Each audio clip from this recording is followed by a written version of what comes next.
Hey friends, welcome back to Embrace the Question. Last week we pretty much stuck to the chosen. This week we're back into the scriptures. We're in Exodus chapter 2, our second of the Bible Study with Me series in Exodus. If you haven't checked any of those out, the entire book of Genesis is in a playlist for you right above your head and right above my head. I am a fisherman and I fish a lot out on rivers. And rivers are interesting because if you take a sonar view of rivers, the bottom of a river is typically pretty smooth, uneventful, silty maybe, especially if you're talking about the Arkansas River or something that large. But every now and then you will pick up an anomaly like a very deep hole. That's always interesting to fishermen because we are always interested in what's living in the hole. We drop lines into the hole. So whenever I read, I tend to find places in the text that remind me of these deep holes. And Exodus chapter 2 has some deep holes in it, and I want to talk about those today. So let's start out with Exodus chapter 2. All right, Exodus chapter 2. I'll start reading, and when we find a place to break, we'll break. Verse 1, Now a man from the house of Levi went and took his wife, a Levite woman. The woman conceived and bore a son, and when she saw that he was a fine child, she hid him 3 months. Okay, you'll notice, 1, Moses comes from the house of Levi. So that's the priestly house. The law hasn't been given yet. Think about that. We're in Exodus, but there's no law. So that's kind of a mind shift. We're always thinking in terms of the law, typically when we're reading in the Old Testament. He's from the house of Levi, though, and that is going to make him, in time, a legitimate Levitical priest, right? Moses performed the duties of priest more than once. Also notice the numerology here. She hid him for 3 months. Every time I see something like that, I'm trying to make an association with Jesus in some way, because Moses is in such a way a Messiah coming on the scene. Anytime we have such a persecution on children, we expect the arrival of a deliverer, a Messiah.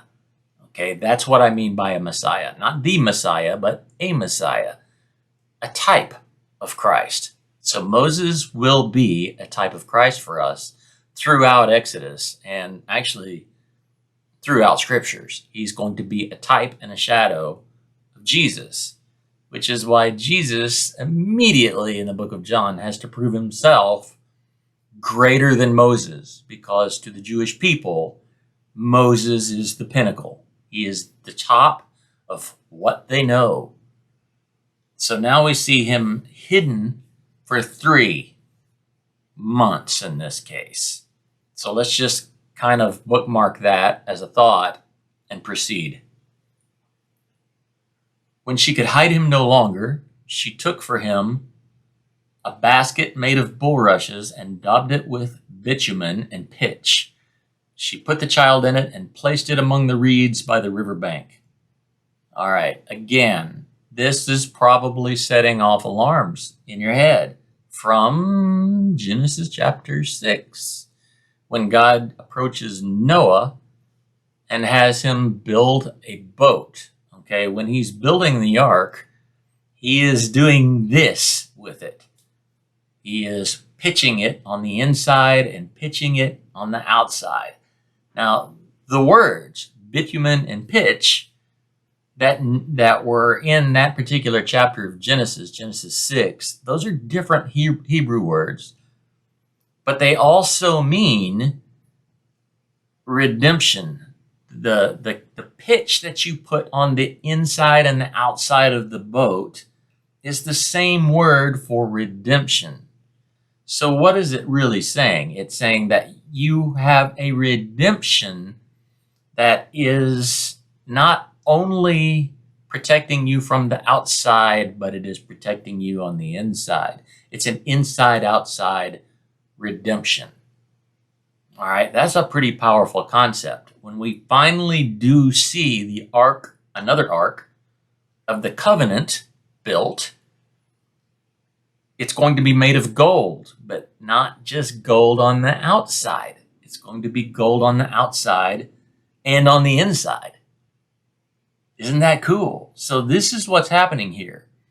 She has pitched this small ark, and she has placed the Messiah in the ark.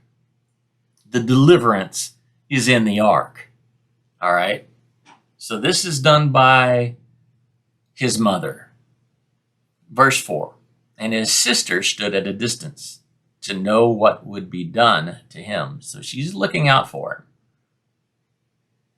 Now the daughter of Pharaoh came down to bathe at the river, while her young woman walked beside the river. She saw the basket among the reeds and sent her servant woman, and she took it. And when she opened it, she saw the child, and behold, the baby was crying. She took pity on him and said, "This is one of the Hebrews' children." Then his sister said to Pharaoh's daughter, "Shall I go and call you a nurse from the Hebrew women to nurse the child for you?" And Pharaoh's daughter said to her, "Go." So the girl went and called the child's mother. And Pharaoh's daughter said to her, "Take this child away and nurse him for me, and I will give you your wages." So the woman took the child and nursed him. All right, I want to stop right there. This is just, this is almost fairy tale-ish. It's so outlandish that something like this could happen. The woman is Moses' mother. She hasn't named him that we know. She's had the child. She probably doesn't want to name him because she's afraid he's just going to die. But she can't do anything other than put him in a small handmade ark and set him on the Nile River. Now, what do you expect she thinks is going to happen to him? My guess is the expectation is this child's going to float away, and that'll be it. Out of sight, not out of mind, but at least out of sight. That didn't happen. He gets caught up in the bulrushes. The daughter of Pharaoh is bathing. She finds the small ark. She knows that it's a Hebrew child, probably because he's been circumcised. That happens on the 8th day. That would have happened per the Abrahamic covenant. Okay, they would have done that per the Abrahamic covenant. Even though the actual act hasn't been given as a law, the actual act of circumcision hasn't been enforced yet. It is more of a, if you are going to be a member of this family of faith per our father Abraham, then this is what you do. Did it really happen? She knew he was a Hebrew child. That's, I think, what gives this away. Number 2 is she might have known that other women have done the same thing. They don't want to have their children killed. They send them off. They try to give them away. They try to put them out of sight so that they don't hear their own children die. A horrible time to live, a horrible time to be a mother. But now look at the favor of God on Moses' mother. His sister is near. We know her name is Miriam. Miriam just happens to be walking along, and she says, "Hey, I see you have a Hebrew baby there. Would you like it if I found a nurse for you?" Great idea. So she goes and gets Moses' mother, brings her along, and strikes up an agreement with the daughter of Pharaoh to nurse him until he's weaned, and she pays him to be his mother. Now, only God can do this kind of thing. Only God can do this kind of thing. So it's an amazing story. Like I say, very fairy tale-ish. But only God can do this kind of thing. All right. So we have some characters here that are going to be around for a while. We have Pharaoh's daughter. Yes, she will be around for a while. We have Moses' sister, Miriam, and we have Moses. We don't really know what happens to his mother after this story. She's not a big player in the remainder of the book. All right, verse 10. When the child grew older, i.e., weaned, she, his mother, brought him to Pharaoh's daughter, and he became her son. She named him Moses, because she said, I drew him out of the water. So Moses, not a Hebrew name, it starts out as an Egyptian name. The daughter of Pharaoh is naming him because she drew him from the water, and they had a word for it, Moses. All right. One day, when Moses had grown up, he went out to his people and looked on their burdens, and he saw an Egyptian beating a Hebrew, one of his people. Okay, so he realized, yes, I'm growing up in Pharaoh's palace, but I am not like these people. Verse 12, he looked this way and that, and seeing no one, he struck down the Egyptian and hid him in the sand. And when he went out the next day, behold, two Hebrews were struggling together. They're arguing, they're wrestling, they're fighting, something. And he said to the man in the wrong, why do you strike your companion?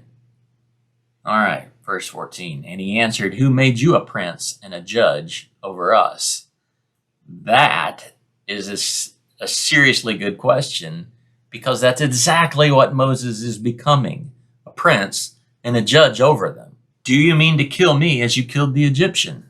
Then Moses was afraid and thought, surely the thing is known. Okay, so here's some things I want to point out before we get too far. We're in verse 14.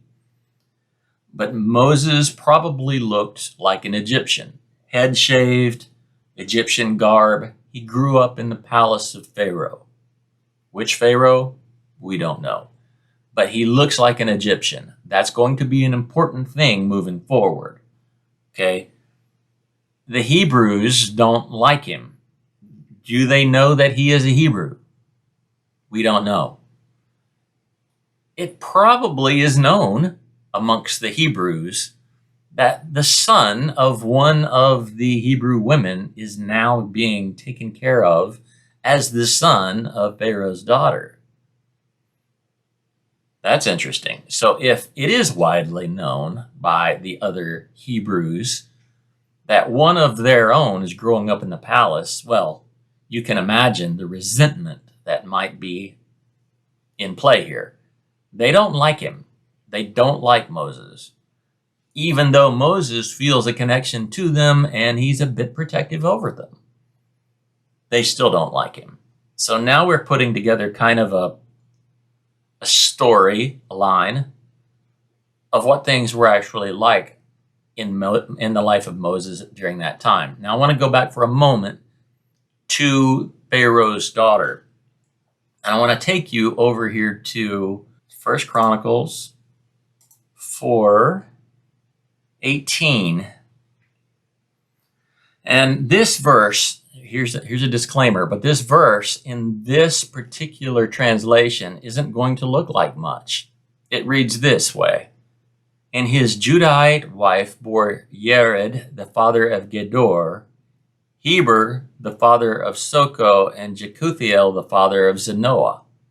What a horrible verse that is, right? It's a How'd you like to have that as a memory verse? Let's switch over to the King James. Verse 18. And his wife, Jehudijah, bare Yered, the father of Gedor, and Heber, the father of Soko, and Jekuthiel, the father of Zanoah. That's what we read just now. And these, the sons of Bithia, the daughter of Pharaoh, which Mered took. All right, what's interesting about that is, one, I don't appreciate so much when I have a translation that is vastly different for no reason.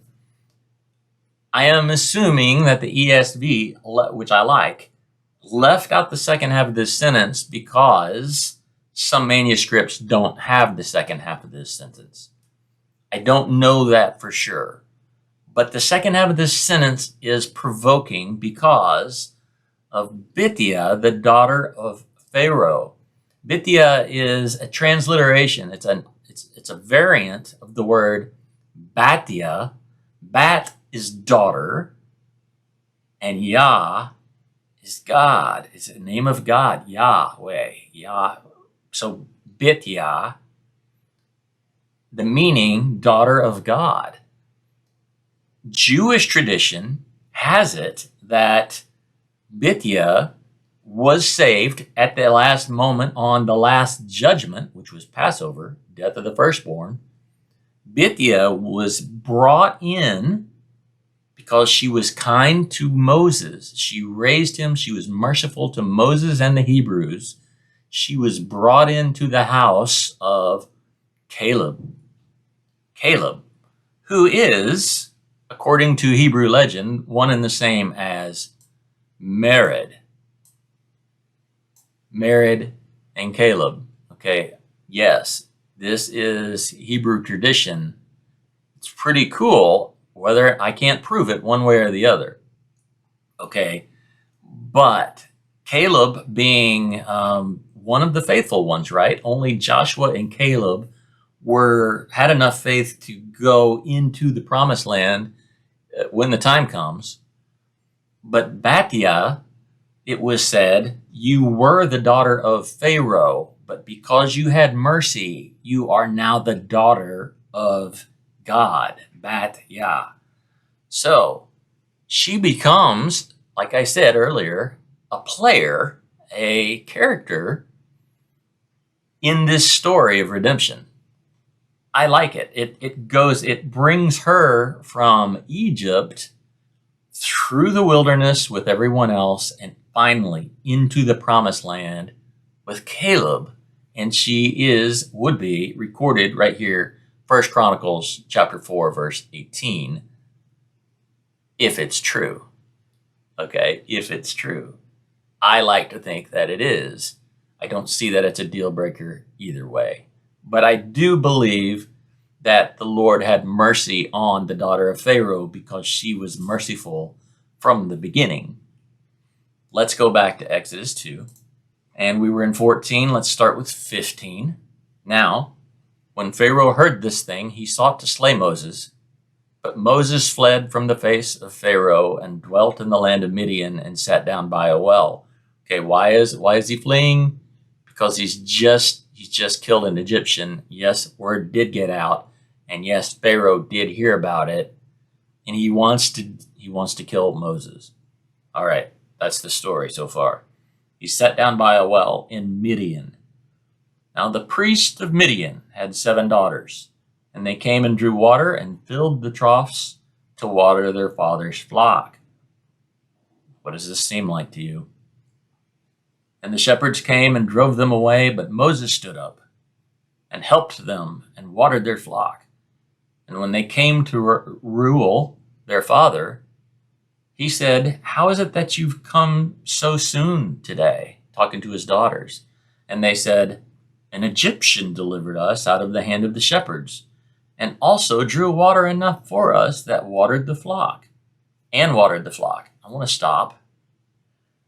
This is pretty neat. The imagery is all there.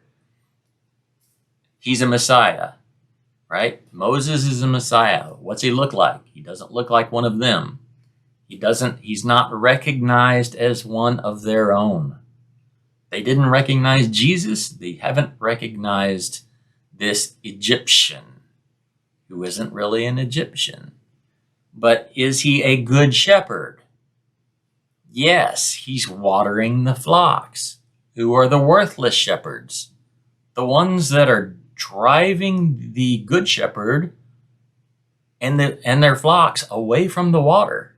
So we have all these in play. Worthless shepherds, good shepherd. He's not recognized. And it does seem a bit like Jacob, right? Jacob and Rachel. Jacob watering Rachel's flocks for her back in Genesis. Same feel.